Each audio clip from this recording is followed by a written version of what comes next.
Кайырлы күн достар. Сіздермен бірге мен Осман Қырғызбаев, дзюдо күресінің ұлттық құрама мүшесімін. Жалпы спорт денсаулық кепілі дей отырып, сіздермен өзімнің жаттығуымды бірге жасауға бөлісемін. Бізбен бірге жаттығу жасаңыздар. Сіздер дайын болсаңыздар, жаттығымызды бастайық. Біріншіден ауыр жүктемеге дайын болу үшін жүректі қыздырып оятып аламыз. Бірінші жай қалыпта жүгіреміз бір орында. Осылай 1 минутта жүгіреміз. Жүрек ақырындап қан айнала бастағанын сезген кезде ары қарай жылдамдықты арттыра береміз. Дайын болсаңыздар, жылдамдықты арттырамыз.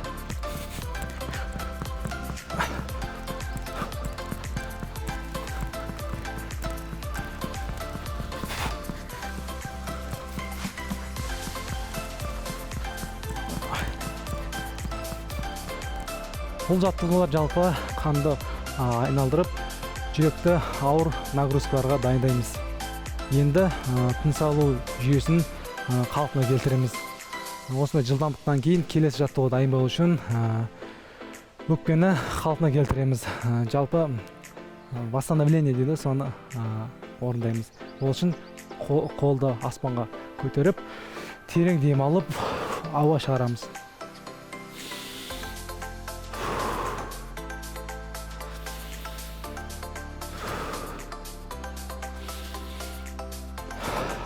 Достар, енді жүру жаттығуына көшеміз. Ол үшін қолды аспанға созып, аяқтың ұшына тұрамыз. Одан бір орында жүреміз. Бұл жаттығу жалпы аяқтың балтыр еттеріне бірден созылған кезде ауыр нагрузкаға дайын болу үшін осы жаттығуды жасаймыз міндетті түрде. Қолды аспанға көтереміз, аяқтың ұшымен тұрамыз, балтырға күш саламыз.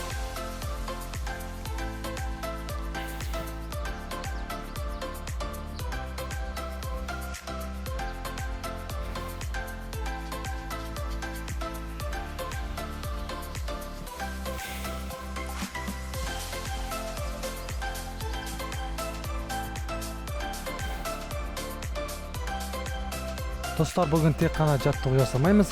Жалпы дзюдо тарихы, дзюдо күресі қайдан шыққан туралы айтамын. Жалпы дзюдо Жапония елінен шыққан. Ол Зигаро Кано деген адам осы дзюдо күресін өзі ойлап, әдіс тәсілдерін толық жеткізген. Содан бері осы дзюдо күресі жалғасып, әлемдік ареналарда өзінің орнын ерекше көрермендер көп болған спорт түрлеріне жатады. Жалпы дзюдо күресі әлемдік деңгейде өте жақсы дамып келе жатыр. Сіздермен ары қарай жалпы арқа бел еттерін созамыз, аяқтың артқы еттерін, аяқтың сіңірлерін. Ол үшін мына жаттығуды істейміз. Жай еңкейіп, алдыға қолды созамыз, келесі аяқпен созамыз. Бұл жалпы арқа бел еттерін созамыз. Ауыр жаттығуға дайын болу үшін міндетті түрде жасау керек. Омыртқа арасындағы еттерге өте пайдалы.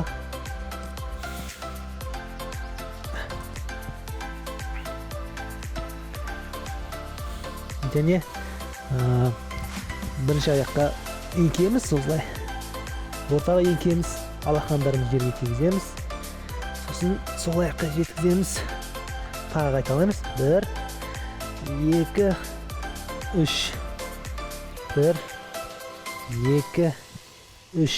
Сосын екі аяқты қосып, қолымызды балтырдан ұстап, ішімізден 10 секунд санап, еңкейіп, бүгіліп ұстап тұрамыз. 1, 2, 3, 4, 5, 6, 7, 8, 9, 10. Жалпы бұл жаттығулар аяқтың еттеріне жылдам қимылдаған кезде аяқ еті қызбаса түрлі жарақаттар алып келуі мүмкін. Сондықтан аяқты міндетті түрде созу керек. Достар, келесі жаттығу жалғастырамыз. Ол келесі жаттығу аяғымызда тізені қыздырамыз. жоғары темпті жаттығу жасаған кезде аяқтың тізе еттері созылып кетуі әбден мүмкін. Сондықтан тізені қыздырамыз. Ол үшін тізені аспанға көтереміз. Барынша көтереміз, қолға тигіземіз. Бұл жаттығу жалпы тізеге, шапқа өте пайдалы. Бұл жаттығуды міндетті түрде істеу керек. Осылай жылдам жүріп те істеуге болады, мұны жүгіріп те істеуге болады. Қазір бір орында істеген қолайлы отыр. Осылай келіп темпті қоса береміз. Сондықтан сосын жылдамдатамыз. Тізені барынша көтереміз.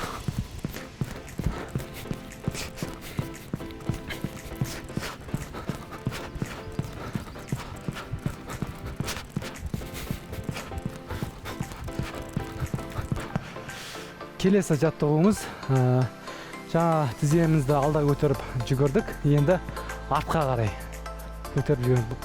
Жай бастаймыз бірінші. 1, 2, осылай аяқты көтеріп, аяқты барынша көтереміз. Сосын жай жылдамдықты арттыра береміз. Сосын бір орында жүгіреміз. Аяқты барынша көтереміз.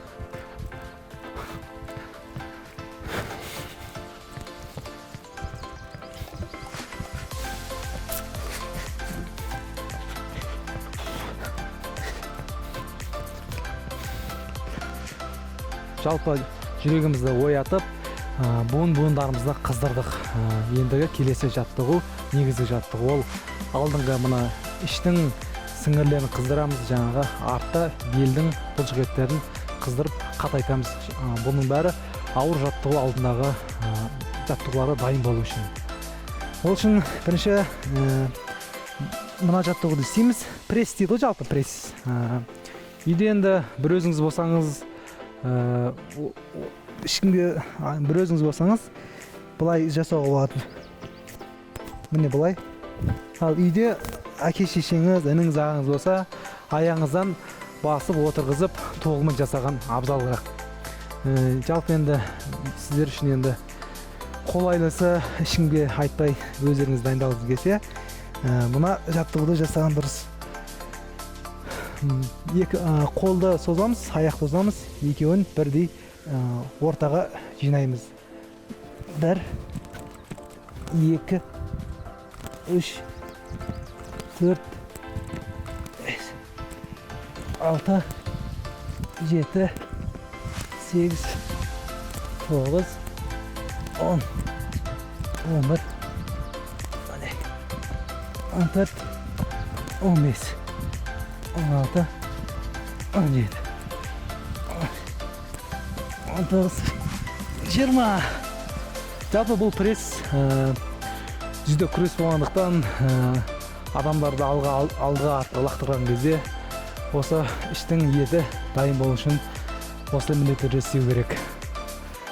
Ондай істемесең жарақат алып қалу әбден мүмкін. Енді келесі, қазір алдыңғы прессімізді қыздырсақ, келесі қыздырып қатайттық. Келесі ол арқа бел бұлшықетін қыздырамыз. Ол жаттығымыз былай істеледі. Қолды алдыға созамыз, артқа аяғымызды бірге ұстаймыз и бірден көтерілеміз. 1, 2, 3, 4, 5, 6, 7, 8, 9, 10, 11, 12, 13, 14, 15, 16, 17, 18, 19, 20. Бұл жалпы арқа белін қыздыру және қатайту болады. Бұл жаттығу адамды лақтырған кезде міндетті түрде белге күш түседі. Сондықтан бұл жаттығуларды міндетті түрде жаттығуын алдында істеу керек. Енді осы жаттығулардың бәрін жасап болдық. Енді өзімізді, тынысымызды орнына қалпына келтіреміз. Ол үшін қолды тереңінен аспанға ашып, көкірегімізді ашып, ауаны жұтып, өзімізді барынша бос ауаны шығарамыз, барынша.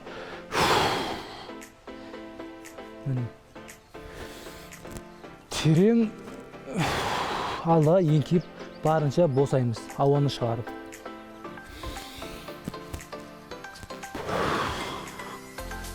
Дененің бәріне жаңағы ауа барады. Сол кезде еттер қалпына келеді. Бұл жаттығуында міндетті істеу керек. Өзіңіз де осы жаттығудан кейін организміңіздің қалпына келуін сезіне бастайсыз. Жалпы күнделікті істесе де өкпеңізге пайдасы өте зор.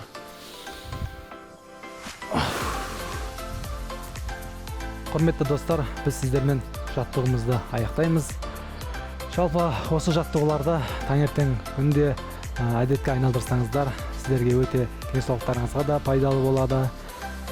Бүгін жаттығумен қатар дзюдо туралы кішкене айтып өттік. Сіздерді жалпы дзюдо күресімен айналысуға шақырамын. Спортпен әрқашанда айналысыңыздар. Сау саламатты болыңыздар.